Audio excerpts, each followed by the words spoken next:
Welcome back to the channel. Today I bring you Winter Kingdom from Donald X Vaccarino. If the name is familiar to you, that's the guy that created Dominion, the very first deck builder, as some say. I'm not sure, can confirm, I wasn't there, I wasn't around by the time to confirm that, but this game is, regardless, is very interesting to me. From the Veer Queen Games, this is not the English version, so I will help here with some translations. But if you're looking into this and thinking, hey, Winter Kingdom, isn't it Kingdom Builder? Yes, so this is a spin-off from Kingdom Builder. I only know Kingdom Builder, the base game. Never tried with the big box and all the expansions. But what I see on Winter Kingdom is that it takes the Kingdom Builder base mechanics to another level, more complexity, more layers of challenge, etc. Which I'm not sure if it's going to be matched with Kingdom Builder and the expansions. So by the time I'm recording this video, I don't have that knowledge. So I'm just going to focus what Winter Kingdom brings. Okay, which is a game of 2 to 4, more than 8 years, 60 minutes. 60 minutes could be a bit more, these things are always conservative, and that's what you get on the other side of the box, which is modular tiles to create this playing area. Reminds me a bit of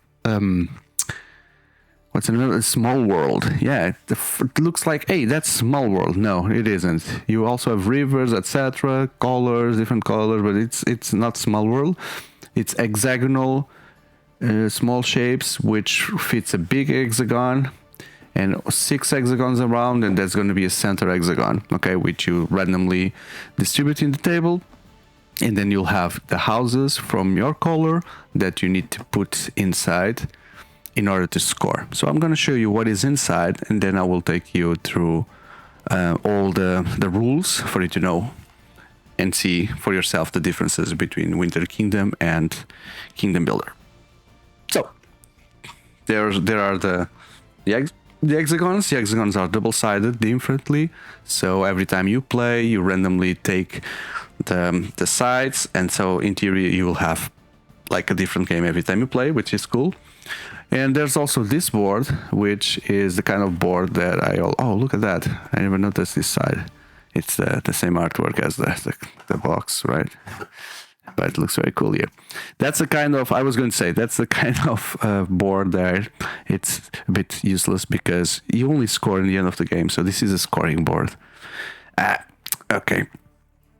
So you could score on a piece of paper or something. I don't know. But there's a board specifically for that only is used in the end of the game.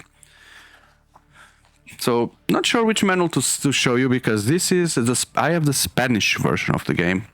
Unfortunately, I could not find the English one, so I printed the manual in English, but I prefer to show you the original manual and not my copies of the English version. So I'm just going to show you here without going into details of the manual. So there's how to set up those hexagons, the description of the turn, and I'll help you with that later after. Okay, the rules for placing the houses. Then there are lots of icons in the cards of the game, so you really need to go back to the manual in order to play this game. That's why I printed the English version, because I really wanted to make sure that I was reading all these effects, how the houses are played properly. So that's an advice that I give you, which is the manual is really critical. You see, these are all different effects that there will be in the cards, so you really need to make sure that you're reading it correctly. Then, on top of that, you also have the Winter Kingdom cards, which are the cards that will show you how to score. So I'll show the cards as well, but every time you play, you take 3 of these random cards. Those will be the ones used for the game, just 3 of all these. So the game also changes in terms of scoring every time you play. Then another variable that changes every time you play is the economy card. So these are the cards that show you how to make money. You only have 1 in the game. taken randomly from the box, and that's going to be the card that generate income, a specific way to generate income, right? And you see there are 1, 2, 3, 4, 8 different kinds, so at least you can play with everything the same winter card, the same board, the same sides of the board, and if you use at least one of these cards differently every time you play for the first 8 times, it's going to be a different game.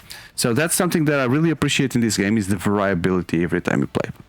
And then also there's also the situation cards, which are cards that affect the game somehow. Every time you do something, there's a passive effect that affects every player. It's not the income, it's not the scoring, it's something during the game.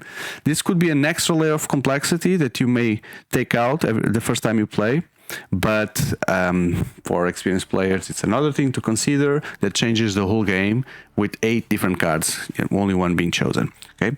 Now I'm going to take everything out from the box because I want you to see the box. See the box. See the box. It's one of the best looking boxes that I've seen. It's very colorful. This version of the game, and I bought it used. It had these cards, which is, I'm not sure if this comes with the base game, I guess so. So it's like filling the card decks from the factory, and they have some publicity here for other Queen games. Copenhagen, oh, there it is, the base game, the Kingdom Builder base. Classic. Treasure Hunter, some repetition here, there's the Winter Kingdom. Okay, so yeah, it comes with the Spanish cards. You know, Alhambra. There it is. Just so Fresco. Never played Fresco. Cool. So now I'm gonna just set up the board and show you exactly how the game is played. I've just randomly set up the board here for the sake of this tutorial. And so on my turn, there is a mandatory action that I need to do, which is, and there's a card to reminding you that you leave here on the table, you need to place 3 of your houses within a certain terrain. Okay, so in terms of terrains, the game comes with this deck, which is a terrain deck. You see the 6 different versions of terrain deck, which is things like the flower terrain. See here, let's call it the pink one. Then the grass field or pasture, and then the desert, which will be this one here. Then these are the rocky cliff. It's not mountains because there are mountains, but it's purple. It's a purple zone. Okay, the purple zone. And then last but not least, there are the forests, which is the dark green ones, and the snow landscapes, this one. It's not on the cards, but there are also mountains, which you cannot do anything or pass through. It's impossible to go there. And there's also the rivers, the water, which is like ice because it's frozen. You can build, but there are no cards for that. So what happens in the beginning of your turn is you randomly take one card from this deck, the top one, and you are given a certain landscape. Okay, so you know, in this example is snow. So then you are forced to play 3 of your houses within a snow terrain. If it's your first snow terrain or the first play, you can choose anywhere in the map to put. So let's say I would put it here. Okay, the 3 houses. But if for any reason you already have some houses in the map that are adjacent to a snowfield, you need to continue placing your houses there. So for example, imagine that, let me see around here in the map, I'll give this example. If you were here from a previous turn and now you got the snow, I could think of, hey, I'm now going to start putting houses here, which would be good because I will be around this castle, which is an important thing in the game. But I could not do this because adjacent to these 3 houses, there are snowfields. So I first need to comply with the mandatory rule, which is anything you place needs to be adjacent to something that you've placed before. Okay? It's very important. So in the end of the game, it's difficult to manage all the houses, all the habitats and the environments, etc. So all players need to contribute to make sure that no one is doing an accidental mistake, right? But that's how the game works. If you want, you can use, instead of a normal house, every player has access to 4 forts. Okay, so these forts are like houses, so you can choose one instead of the other. But the thing is, they count as 2 for area control purposes or scoring. They count as 2 houses, but they cannot be moved. They cannot be moved. Moving houses, what the hell are you talking about? Okay, so moving is important because one of the actions that you have is the tunnels. So around the map, there is pieces like this. In every hexagon, there's something like this, which is called the tunnels. So if during your turn you end up having a house surrounding one of the tunnels, you can use this action, and you use these things to mark if the action was used or not. 2, as you can see, if the house, be careful with the icons, if the house is adjacent to a tunnel, you can move it to another house adjacent to another tunnel. So this works like a teleport, right? You could like put the house here, and then it teleports here somewhere around, or there somewhere around. So that's how you spread your houses through the game. Basically, it's not the house that is being teleported. Let's say it's more like the people that live here, they go through the tunnels and they pop up somewhere else in the land.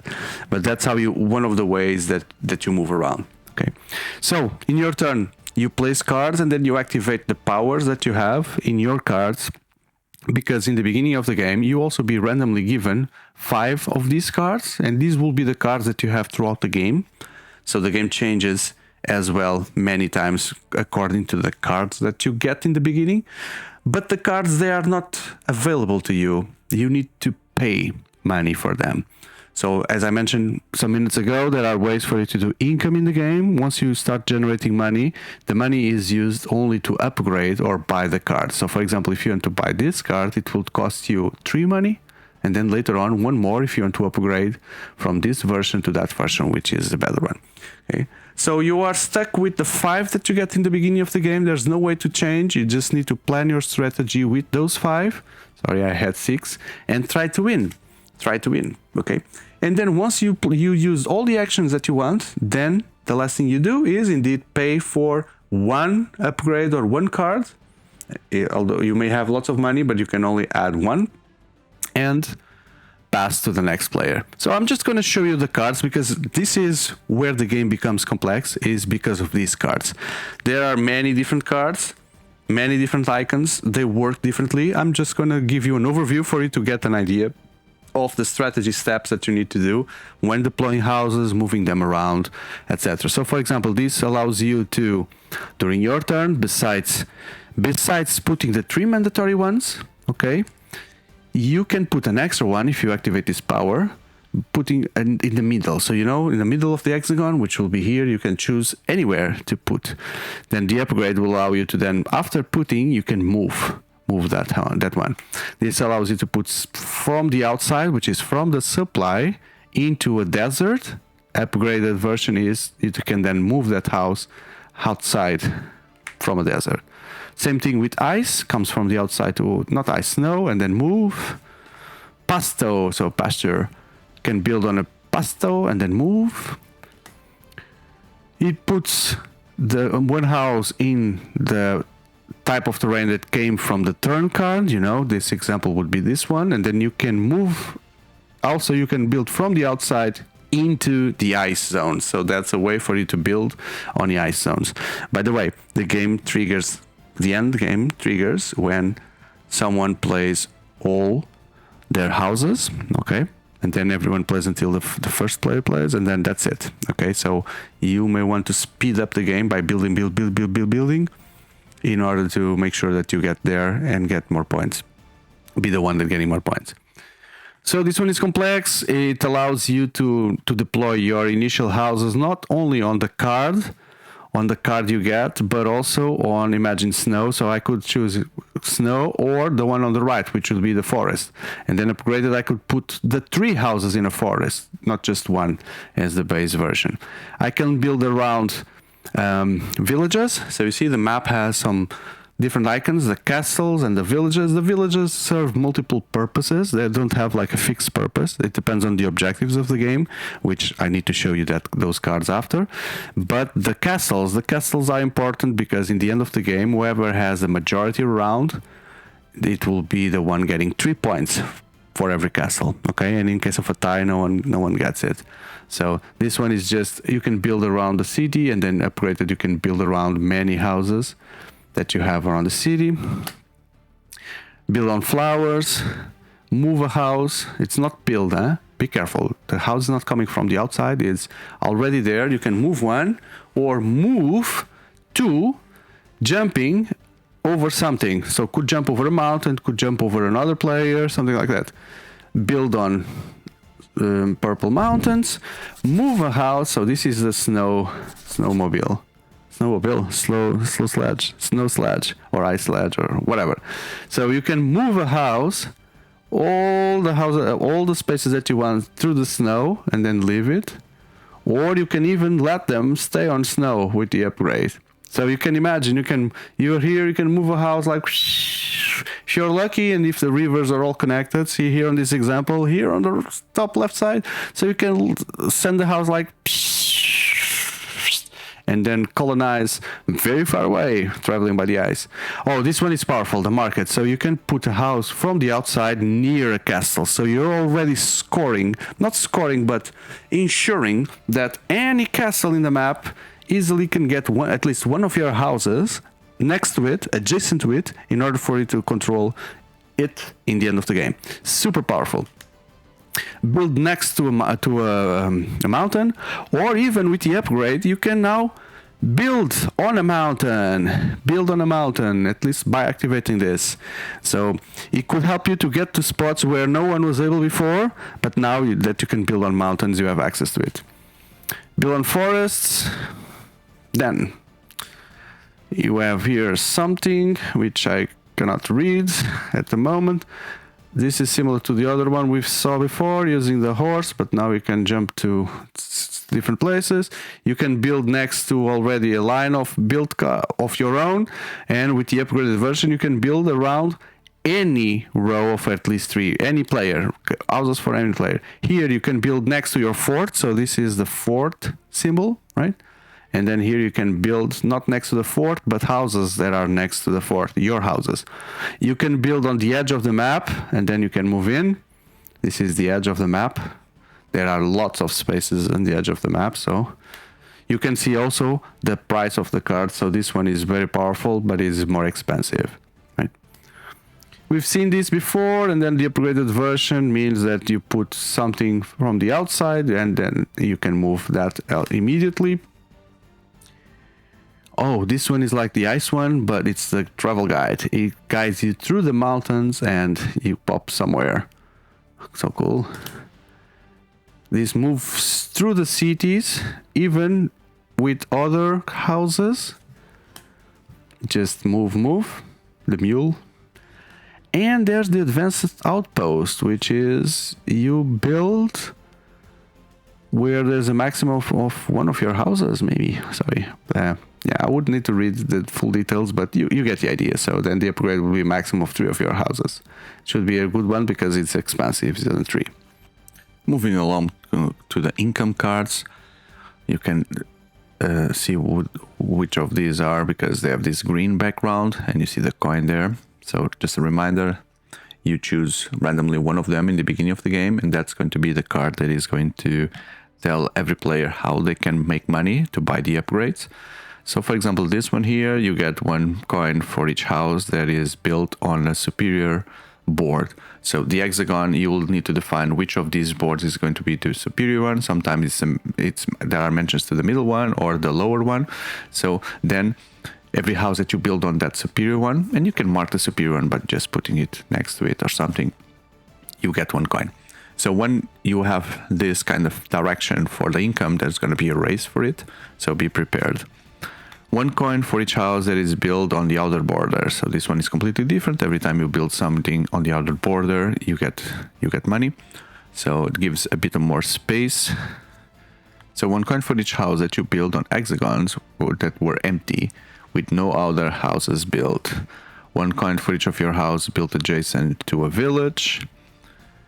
1 coin for each of your house adjacent to one of your forts. So this one is more difficult because you're limited to 4 forts and limited to the pieces around the forts. But at the same time, your forts will be not connected with the force of other players. So there's not many. It's difficult to get the money, but there's no competition for the same places. 2 coins for 3 of your houses that are built in a row, in a line. Okay, very difficult to achieve because you need to place them in a row. So if you place them like these 3 here, you cannot. Here it's not possible because it's a mountain, right? But if you only have like these 3 and you place them here, you won't get the coins. You need to place them like in a row. 1 coin for each of your houses that is moved. Wow, this one is difficult. Each of your house that is moved away from the board and moved back to the box. How can you do that? Move houses back to the box. I don't know. I'm not seeing any way for you to do that. Move houses back to the box. Must be somewhere, but I don't know. I don't remember at the moment. 1 coin for each of your houses that is not built adjacent to any of your other houses. Okay, so it's a surprise how the money is going to be done. Then you also have these, whoops, this one is still alive. These cards that affect the game, which it's an optional thing that you can add or not. So for example, innovation, there's some kind of art here. Someone is getting an idea. When you buy an upgrade, you can use it immediately. That's because in a normal game, when you buy this, it's the last thing you do on a turn, right? Before you pass to the other player. So you cannot use it. But apparently with this upgrade, everyone can use them immediately. When building a house adjacent to a village, this is prosperity. If it's the only house adjacent to that village, you can build another house adjacent to any of your houses. You build faster, that's why it's called the prosperity. Larger tunnels. After using the tunnels, which is a teleport action here, this house can also be moved 1 hexagon in any direction. Okay, so the tunnel are larger because they move a bit more. Archipelago. All the boards are disconnected. Oh, so these things become like islands like this. So you cannot. So how does this work? Oh, so these are not connected. You cannot build. These are not considered adjacent. So you cannot build like 1, 2, 3. You need to build 1, 2, 3. Oh, it changes. It changes a little bit. It changes a little bit. Archipelago. It becomes. What's happening with these cards? They're all falling down. Carreteras. So that's the roads. Buying and improving the cards. Players spend 1 less money than usual. Each player can buy or improve resources each turn or card. So you can... Carreteras. So this is not roads. This is something else in Spanish. I don't know what it is. Carreteras. It seems like you can speed the game because everything is cheaper. Everything is faster. Okay, the wolves. If you build 4 or more houses in your turn, when finalizing the turn, you should remove any of your houses and move it back to the box. Okay, so here you see some way to move houses back with the wolves. If you build like crazy, then you need to put 1 back, and you can combo with the other card we saw from the income. The Punto Muerto, what's that? The blind spot? No, blind, the dead spot. The hexagons adjacent to houses of the other players count as occupied, and you cannot build or move through those. Okay, it's the blind spot. Yeah, I don't understand the icon there. Mobility. When you build houses, each hexagon has a maximum of 2 hexagons distance. Now, each hexagon, maximum 2 hexagons of distance of hexagon with one of your houses is considered adjacent. Okay. So you can build far away from previous things. This also changes the game completely, the way you play it. One more thing to show you then is the points card. And so this is another almost full deck of many cards, and each of them will score differently. Okay, let me see if I can go through just by looking at the cards in Spanish, go through with you guys. So we have the climbers. They are climbing here the mountain at say 2 points, 2 victory points for each of each city which is connected with a mountain. Okay, connected with the mountain. Then 1 victory point for each of your houses built on the inferior board. So again, we need to define which one is the inferior board. We can put the card next to it to make it easy. And then in the end of the game, there is you will have 1 victory point for each house there. The pioneers, the ones that go away. Multitudes, 2 victory points for each of your houses that is built in your second largest area. Okay, so you will have areas, different areas in the board. The second one will count 2 victory points for each house there. The explorers, 3 victory points for each castle connected in a continuous way by your houses to the board of the game, the outer board, the outer edges. So for example here, if you manage to connect it with your houses there, this one is giving you 3 points. That's interesting. The travelers, 2 victory points for each 2 victory points for each outer board of the board, exterior with more or less than one of your houses in it. That's difficult for me to translate just from the Spanish. Miners, 3 victory points for each area of mountains that are surrounded maybe. Oh no, belongs to the player that has more houses built adjacent to the mountain. Okay, it's like becoming the miners and controlling the mountains, and you get 3 victory points for that. Caballeros. Caballeros, would that be gentlemen or knights? Not sure. Choose a line through the board in any direction. 2 victory points for each of your houses built in it. Okay, so you just draw a line and then you get 2 victory points for each house there.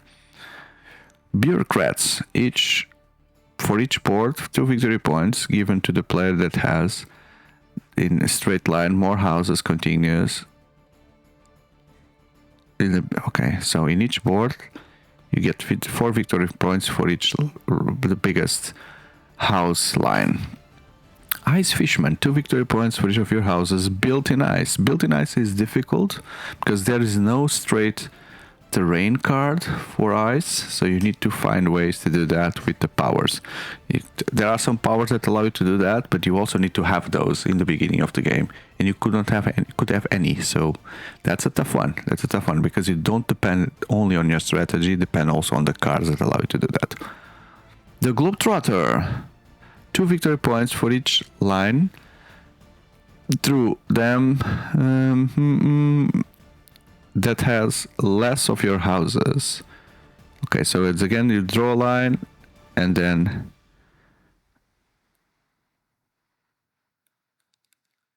okay, that's difficult for me also to translate. Nature lovers, 1 victory points for each of your house adjacent to mountains or ice. Conocidos, so well-known people, 1 victory point for each of your house that is adjacent at least to other 3 houses from yourself or from other players. That should be easy. Solitaires or lone wolves, 1 victory point for each of your houses that is part of one of the areas with no more than 3. Okay, so you need to build independent things for it to score.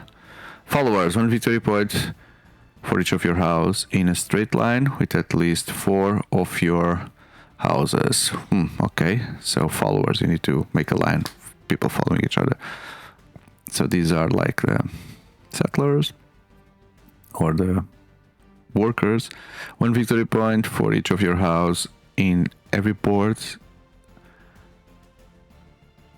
to the maximum of 5 per board. Okay, so if you have like 5 everywhere, it will count maximum 5. Then the guys that explore the mines, Espeleologos. 1 victory point for each house built adjacent to a mine, a tunnel. Royalty, this one should be good. 3 victory points for each of village belonging to the player with more houses adjacent to them. Okay. That's good. So the villages become now like castles. Now, you know, the castles naturally, you want to surround them to get the 3 points. This makes the villages also count the same way. And the traders, mercaderes. 5 victory points for each village connected in a continuous way by your houses to a castle. That's cool. So if you manage to connect with your houses, you get 5 victory points, which doesn't sound like a difficult thing. Cool, yeah. So yeah, what a journey. We've seen everything that Winter Kingdom brings. So I hope you've enjoyed this video to the point that you consider hitting that like button and subscribing. So I have a big playlist for hundreds of board games by now in the channel, and I will continue to bring more and more and more. So I also have playlists for the major card games out there, and the channel also includes a podcast called The Table Talks, where I'm meeting people to get to know their projects, their stories, their backgrounds, their projects, while their profiles, while playing board games online with them. So I definitely think that you will find interesting content in the channel to consider subscribing and to be part of this community. And thank you very much, and I hope to see you on the next one. Goodbye.